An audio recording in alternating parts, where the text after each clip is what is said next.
Welcome, everyone, to the Million Vegan Grandmothers podcast. And I have Reverend Nancy Arenas, and she is the founder of Vegan Pulse. And we just had an amazing conversation on her podcast, Vegan Pulse. And I was asking Nancy how this came about. And she says, well, with COVID and learning Toastmasters, and I just decided I was going to get the message out through podcasting. So welcome, Nancy, and thank you for joining the Million Vegan Grandmothers. Well, thank you for having me. I surely appreciate it. And I definitely enjoyed our interview, which I thought was awesome. Just excuse me 1 second as it just popped up actually on my computer, the video file, so that's why I was looking down a little bit, but here I am, all yours. Yes, and as you said, the Vegan Pulse was created by having COVID happen, and it was a Toastmasters project, and I had been thinking about a podcast because we were, shut down, we couldn't go anywhere, and I thought, well, this is the beginning, the birth of Vegan Pulse. And it's been such a joyful ride ever since I started, and meeting so many wonderful people from all over the world. It's just been awesome. Oh, so you became a vegan grandmother after you became a grandmother. So tell me a little bit about what brought you to veganism 9 years ago. I hear that your grandson's 10. And you have lots of vegan conversations with him. And like myself, you only feed him vegan when you're with him. And I'm sure that the conversations are very rich with him about veganism. And we are planting a seed, even though we may not have any control over raising them vegan. So what brought you to veganism? The story is, how we talk about planting seeds and don't worry if people don't get it at that very moment. Well, that's what kind of happened to me. I had, back in college, I was living in Brooklyn, New York, and I was going to Brooklyn College, and a friend of mine was vegan at the time, Mike Weltman, and he would say, let's go to lunch, and I'll bring lunch, and I'd go, no, I'm not eating rabbit food. I got canines. You do your thing, I'll do my thing. And so, years went on. And then I was living in Florida, and I was having trouble with the way I felt after I ate. I was always having stomach issues. So I decided I'd try to go vegetarian. And I lasted a month. Of course, I had no knowledge of what I was doing, just that I ate salad and pasta, and I was just not doing well after a month. And I thought, see, I have to eat meat. I just need meat to survive, the flesh. I need the flesh to survive. And so I gave it up again. And then 9 years ago, my friend Mike Weltman from Brooklyn College came to visit here in New Mexico, where I live now in Albuquerque. And I was so proud. I'm like, Mike, I'm vegetarian, and thought I was going to get kudos for it. And he said, that's better. I was like, so delighted. I was like, huh? I'm like, I thought you'd be proud of. He goes, well, it's better, but still. And I was like, well, what's the difference between vegan and and vegetarian? And then he explained about the animals. And then right then and there, I was like, okay, I'm vegan. And that was it. And then when I went vegan, my partner, who was a raw food person, but he still ate cheese and drank milk, said, I'm going vegan with you. And so we both have been vegan ever since, and not regretted a moment of being vegan. However, I have regretted many moments of not listening to my friend back when I was in college in the 70s, where I could have been vegan all this time. Yeah. So let's let's look at regret a little bit. Sailesh says, Dr. Sailesh Rao from Climate Healers, one of my mentors and friends, says that when he started crunching numbers and seeing how quickly wildlife diversity was going to be wiped off the planet, that is where he developed Vegan World 2026. Because at the rate of diversity that we were destroying in ecosystems, that's when we would pretty well have all the wild animals wiped out.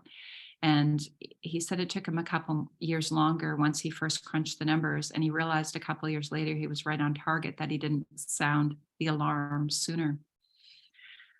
I have a little bit of a different view on it, and I just really do feel that when we're ready, and that the vegan representative for Edmonton, Alberta here, she just went vegan a couple years ago. And boy, when she was ready, once she found out what she was contributing to, she's probably made a greater impact in 2 years than some people make over 20. She was at the Animal Liberation Conference, I think, which is just winding up today. And I think it's really about the heart we do put into our lives. And if we're already heart-centered people and grandmothers with our ferocious love for our grandchildren, once we realize that we have contributed to destroying the planet for them and all the animals, then we just step right in, and there's no need for regret. It really does keep us, it slows us down a bit. So we use that regret, what could have been regret, and we turn it into huge creative action, which is what you're doing, Nancy, and is what Sailesh is doing. Yeah. Exactly. And that's why, as you said, all the things that I do is my amends to the animals, and so I do the podcast, and I do actually, because I do care about kids and everything, I do a magazine for kids, 1-2 Vegan, which is more about compassion and inspiration and giving them a little bit of connection to different animals and things like that. So I became an author and have done books just about, if you don't mind, I'll just show a couple of what does vegan mean, and just these different books that have the message of getting along and compassion. And then my latest one, which is I'm really, really, really very proud of, ABC, and it's compassion. So it's Love that. So you're doing children's books right now. So I do children's books and publish a magazine for kids and also for adults. The adult magazine is New Mexico Vegan, because I think it is so important. And you said the love, you want to share the love for everyone. I also organized the Veg Fest, which is coming up August 19th here in Albuquerque, Red and Green Veg Fest. And our theme is We Have Arrived this year, because when I did go vegan, and I thought, this message needs to be spread everywhere, and no one's really spreading it, except for vegans. At the time, this was 9 years ago, so here in New Mexico, there wasn't a lot of talk about veganism. I mean, there were a couple of small groups here that were trying to get it to move along, but then the Veg Fest came and people started to meet people and network. And that's really why I did it, so that people knew that we were out there.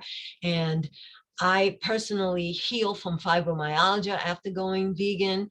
And I thought, shameful that the government and the hospitals and these other organizations are not promoting veganism to help individuals, because if they really cared about individuals, that is what they would be doing, in my view. Because when you know that people don't need to suffer, I mean, I suffer with fibromyalgia. I don't want to even, I can't even remember how many years, but my pain level was always 8 and above every day. My partner would say, what's your pain level today? And I'll be 7, 9, and it was horrible, because you have to feel the pain that you're feeling and still interact with the world around you. And you got to have a smile on when, the pain is just draining you. And I guess this is the same when you have cancer, diabetes, or any disease that is kind of pulling you down, and you're trying to keep up and happy and, a little effervescent, bubbly or whatever. And people don't understand that you're struggling with all of that. And some people don't have to. Yeah, thank you. I mean, just a moment of silence to all the beings that are suffering because of animal agriculture, all the billions of animals that are killed, every few days, and then the humans that suffer, and there's so much of it. I mean, I was dying with Crohn's and colitis, and I ate really well. I ate mostly organic, but as soon as I got rid of the last small bit of flesh food, and it wasn't lots, and secretions that I was eating, I healed. And, of course, I still have to be really careful. I eat organic because we know that one of the main ingredients in Roundup that they spray on conventional food is glyphosate, and that creates leaky gut in about 12 to 15 minutes, the research shows. But now there's a chemical they're putting on they've just approved to put on organic food. It's called APEL, APEEL. And so please be aware, everyone that's watching, and thank you for being here for this podcast and listening and watching. Please be aware of this, research it. It's quite a marketing ploy. They're saying it's a plant-based preservative, but it's a trans fat, and it's incredibly dangerous. So I think that we need to really do a lot of pushback on that and protect our food, protect our food. So that's what we're coming to. And I think that it's very, very important that we know that we can be well, even in a world where there's more chemicals and toxins being spewed all over us than there ever has been.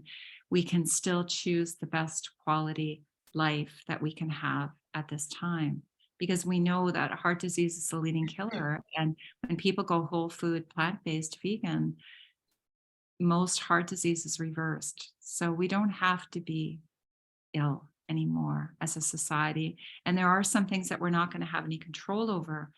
But, the wise grandmothers know, when we return to our wise elder wisdom, we know how to feed the world. We do. And the cookies will always be vegan now. And whole food. No more crappy, chemicals in our food. Mm-hmm. Exactly. And and like you said, the grandmothers, the love, and that love just falls over, not just to those who are human or those that are young, because grandmother's love could be for everybody, right? It could be for adults as well as children, and for the animals, because every morning when I wake up and I start the day off, I think about the poor animals that are suffering and dying as I'm getting up. I mean, millions and millions of animals. And it really is sad, and it hurts my heart. And then I have to take a moment, take a deep breath, and just let it flow and say, okay, let's go on to the day. And so my day is constantly advocating for veganism every which way I can, because of that, because I just can't take when I see the things that we do in the name of ritual, fashion, entertainment, and it's all because we have been conditioned that that's okay. Mm-hmm. Because if it was coming out and we weren't conditioned to that, we would see the horror in these things that we do for fashion, for entertainment, for testing. I mean, what those animals have to suffer is just, it's a lot to take in. And so we have to know it, and then release it, and know that we are doing our part to try to end that. Because otherwise, if I focus on what's happening like right now, it would really destroy me. Mm-hmm. Do you not? I mean, the sadness of it all, it's overwhelming. Mm-hmm. Mm-hmm. I think I really feel, Nancy, in regards to what you're saying, is that this is why it's important, more important than ever, to have a deep practices in our life. As I just came out of a First Nations medicine wheel teaching this last weekend, and the mind, the body, the spirits, and the emotional body are really important to bring in all four of those directions every morning when we wake up, to give thanks, to give thanks for our physical soma and our beautiful ability to have sovereign brains. Our brains are still working, and veganism, whole food veganism, really helps with that if we don't want degeneration. I mean, there's no guarantees, but it certainly helps because we have this beautiful gut brain connection. And then we need a spiritual practice. We need to believe that there's something greater than ourselves orchestrating it. And we also need to believe that we're in the greatest awakening on Mother Earth right now. And we become these beautiful, loving conduits between heaven and earth. That's what we are. We're these magnetic walking conduits between heaven and earth. And we're here in the middle world, between heaven and earth, to bring awakening. And if we can see everyone as pre-vegan and vegans, and then the elder vegans who, help bring us all together in a loving way, then we know that everyone is just in the process of waking up. And, like you say, like Sailesh says, they're either going to come willingly. One of the number one things that are waking people up right now are these incredible documentaries that are happening, and podcasts, I'm sure, of course, and talking to each other and supporting each other. But there's also something that's not human. There's a divine awakening happening right now in all of our hearts. And once we know, we can't not know. And even if we know and we don't make a change, I believe we have to hold space as the wise elders to know that they're on their way. The people that haven't changed yet are on their way. And I think part of it, as I talked about earlier, is I think we need enough room in our soma, meaning our physical being, and our psyche, to be able to deal with the grief, to be able to look at it. We need a bit of space here. So what we're doing as the wise elders is we're loving people home. We're saying, we understand it's hard to look. We understand that you've had a lot of grief in your life, and to look just seems overwhelming. But come on into community, and we're going to show you how to look so that you feel supported through it. And so it's a non-judgment feeling. It's like, oh my God, there's so many people that aren't looking. But how do we get them to look? We stay in the solution, and we say, oh, like we would our grandchildren as babies, and our inner child. We would say, it's okay, sweetheart. I know this is hard, but let me show you. Let me allow you to see as much as you're able to see at this point, while I still respect your sovereignty, and you will find your way to being a vegan. It'll be obvious that you'll be a vegan. You might not be your sensitive soul might not be able to be on the front lines. Other sensitive souls might be able to be on the front lines. Others might do advocacy work through podcasts and write children's books. And there's a place for all of us in our sensitivity level to be able to step into veganism and look just enough to do our part and to share in our own sovereign ways, right? Our own sacred and sovereign ways.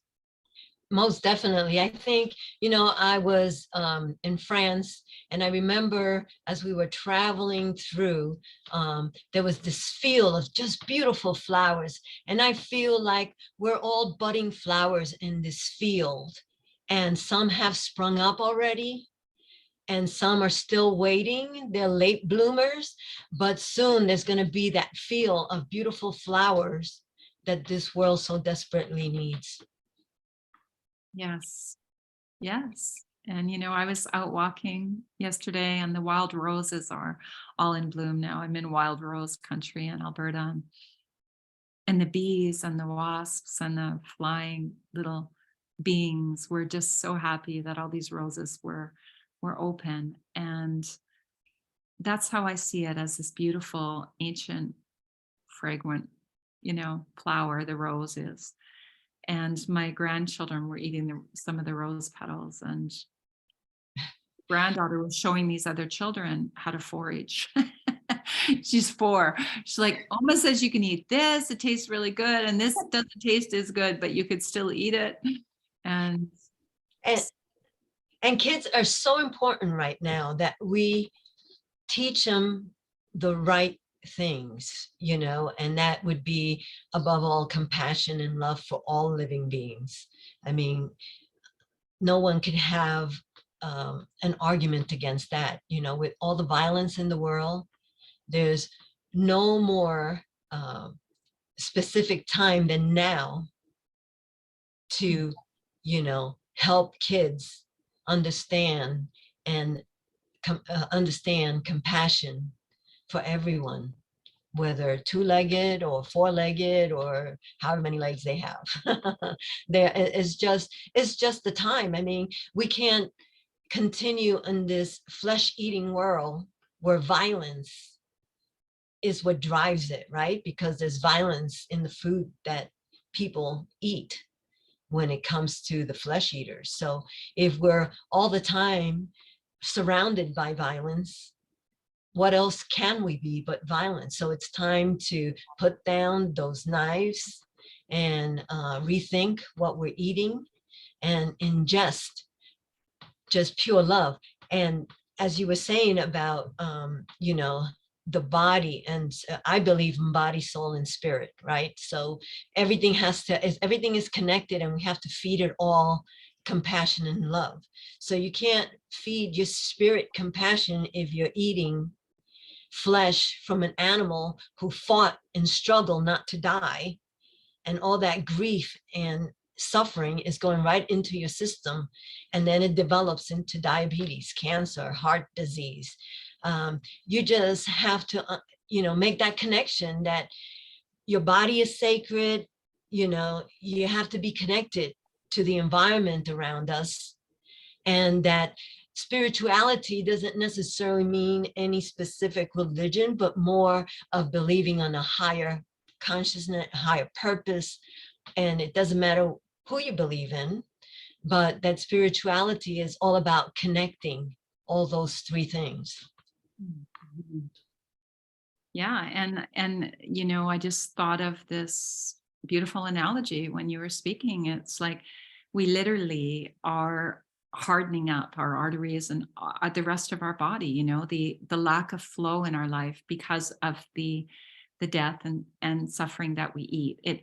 We have to desensitize, and children are naturally sensitive. Like we talk about teaching them compassion, but if we just protect their sensitivity, then they will stay compassionate. I believe most children will obviously stay compassionate because they just love, And I was thinking of an old hippie song that I used to love when I was younger. It was, teach your children well. One of my favorite songs. Yes, because their parents' hell will slowly go by. And that's what we're seeing now. We're seeing it with the fires, we're seeing it with the droughts, we're seeing it with the loss of ecosystems. We talk, climate healing seems to be a really big topic right now, but we do need to talk about how quickly the wildlife are completely disappearing. And once the wildlife are gone, we're gone. But on a happy note, we're shifting quickly. We're finding each other. We're cleaning out our arteries and our hearts, and we're awakening. And that's what we're going to focus on. And I guess my question to you is, before we end, maybe we can end with a prayer together. But before we do that, I'm wondering if you will just tell me your top 2 or 3 of your greatest mentors in veganism right now. Who would you like to give a shout out to? In veganism right now, well, one of my main mentors, which is not, one of those names that you heard, is still going to be my friend from college, Mike, because Back then he was vegan. He's been vegan all his life and he's lived it that way. So it takes a lot to do that, to live your ethics, you know, and just continue on no matter what. Even with people like me telling him I have canines and I got to use them, and not ever being upset with me or not ever being angry with me. And then of course, I love, you know, I think that veganism has all the different aspects of how the message can be delivered. Some soft, some hard, some, you know, with a little spice or whatever. But I think that all of those methods work, because we're all different people, and it affects us all differently. So in my bold one person, I have to say Gary Yourofsky, because he was fearless and he was out there and he did it. You know what I'm saying? He lived it, he did it.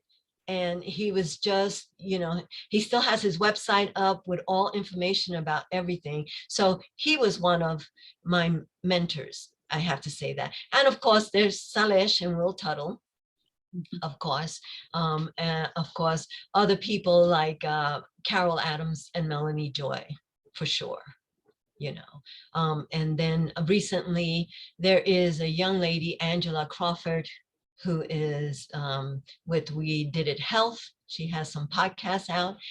And I just met her in one of my podcasts, and I just love her. I really do. Awesome. Yeah, so many. There's so many. And we're all mentoring each other home. You know, we're mending, we're mentoring, you know, back to our Taurus field, I guess we could say. Yeah. So thank you so much for being on. And I've never done this before, but since I have been ordained as an Essene minister, and you're Reverend, and so maybe we'll end with a prayer. And if it's okay, I'll start, and then I will let you join in and finish us off. So, Okay. yeah. So, beautiful Creator, archangels of the highest order, we welcome in all the four-legged and the two-legged and the swimming and the winged ones as our friends, as our sovereign friends on this planet. And we imagine every day, you know, sweet Creator, the power of love becoming way stronger than the love of power, and that we imagine a vegan world. We surround the planet with the great awakening, the greatest awakening ever seen on planet Earth.